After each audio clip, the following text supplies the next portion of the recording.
नमस्ते। आज हम एक बहुत ही खूबसूरत पंजाबी गाने जाइए सजना की गहराई में उतरेंगे। ये सिर्फ एक गाना नहीं, बल्कि एक पूरा सफ़र है। एक ऐसी कहानी जो मोहब्बत, जुदाई और कभी ना ख़त्म होने वाले इश्क को बयां करती है। गाने की शुरुआत ही इन ज़बरदस्त लाइनों से होती है जो हमें सीधा उस कहानी के दिल में ले जाती हैं। ये पहली ही लाइन बता देती है कि ये कोई आम मोहब्बत की दास्तान नहीं है, बल्कि एक ऐसा इश्क है जो जिंदगी में बस एक ही बार होता है और जो आपकी किस्मत बदल देता है। तो कहानी का जो पहला पड़ाव है वो हमें एक ऐसे प्यार से मिलाता है जिसकी कोई मिसाल नहीं। ये एक बहुत ही अनोखा, एक बहुत ही गहरा बंधन है और शायर इसे समझाने के लिए एक बहुत ही खास लफ्ज़ का इस्तेमाल करता है। अब यहाँ प्रीत शब्द का इस्तेमाल हुआ है और ये बहुत खास है। देखिए, पंजाबी कल्चर और शायरी में प्रीत का मतलब सिर्फ लव या मोहब्बत नहीं होता, ये उससे कहीं ज़्यादा गहरा है। ये एक रूहानी कनेक्शन है, एक ऐसा रिश्ता जिसे लगता है कि किस्मत नहीं बनाया है, जिसमें आप खुद को पूरी तरह से सौंप देते हैं।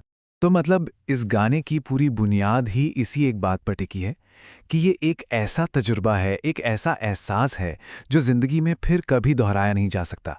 एक ऐसा बंधन जो बस एक बार बनता है और फिर हमेशा के लिए रह जाता है। लेकिन जहां इतनी गहरी मोहब्बत होती है ना, वहां कहानी अक्सर एक दर्दनाक मोड़ ले ही लेती है। प्यार की इन ऊंचाइयों से ये गाना हमें सीधा जुदाई के दर्द और उस अकेलेपन की खाई में ले जाता है। और ये सारा बदलाव, ये पूरी कहानी का रुख बस एक लाइन बदल देती है, तेरे जाने के बाद से। सोचिए, बस ये कुछ लफ्ज हैं और यहीं से सब कुछ बिखरना शुरू हो जाता है। मतलब ये कोई आम जुदाई नहीं थी, ये वो एक पल था जिसने एक रंगीन दुनिया को, कह सकते हैं, बेरंग कर दिया, जैसे एकदम से दिन से रात हो गई हो।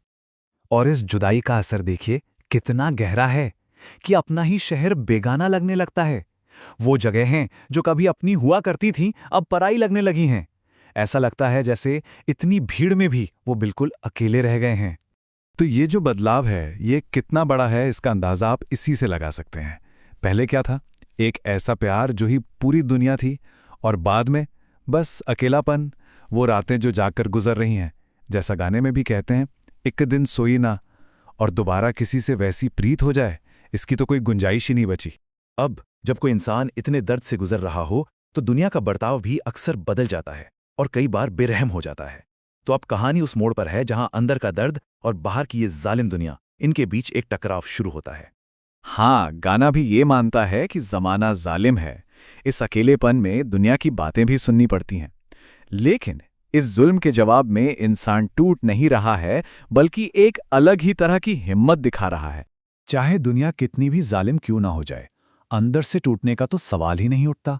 और यहीं पर हमें हिम्मत की एक जबरदस्त मिसाल देखने को मिलती है। इस एहसास की गहराई को समझिए। लाइन है, पतला चो डिगदे हंजू, अख मेरी फिर भी रोई ना। इसका मतलब क्या है? आंसू तो बह रहे हैं, पलकों से छलक रहे हैं, दर्द तो है जो जिस्म पर असर कर रहा है, लेकिन आंखें वो रोने से इनकार कर रही हैं। यह दुनिया के जुल्म के सामने अपनी हिम्मत को, अपने वजूद को बचाने की एक जिद है। और दर्द और हिम्मत के इसी टकराव से एक नई समझ पैदा होती है।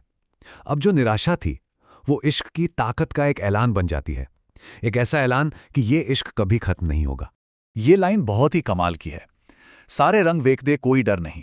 सारे रंग देख लिए का मतलब है कि जिंदगी का हर पहलू देख लिया है। हर खुशी, हर गम, हर उतार, हर चढ़ाव, सब महसूस कर लिया है। और जब कोई इंसान अपने सबसे बुरे दौर से गुजर जाता है ना, तो उसके दिल से डर नाम की चीज ही निकल जाती है। और यहीं पर ये जो पूरा इमोशनल सफर है, वो अपनी मंजिल पर पहुंचता है 3 स्टेप्स में। सबसे पहले तो डर पर काबू पा लिया जाता है। फिर यह ऐलान होता है कि आशिकी, ये प्यार हमेशा जिंदा रहेगा, ये अमर है। और आखिर में एक ऐसा एहसास होता है कि अब मंजिल क्या है, रास्ता क्या है, ये सब बातें बेमानी हो गई हैं। अब सिर्फ ये इश्क ही हकीकत है।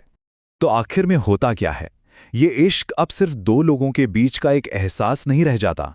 ये तो खुद में एक ताकत बन जाता है, कुदरत की एक शक्ति की तरह, जिस पर ना तो जमाने का कोई जोर चलता है और ना ही वक्त का। और ये पूरा सफर हमें गाने के इस आखिरी लाइन पर लाकर छोड़ देता है, एक बेचैन कर देने वाला सवाल, केढ़े पास से जाइए सजना। जब मंजिल और रास्ते दोनों ही खत्म हो जाएं, तो कोई आखिर जाए तो जाए कहाँ? ये एक ऐसा सवाल है जो कहानी खत्म होने के बाद भी देर तक हमारे जहन में गूंजता रहता है।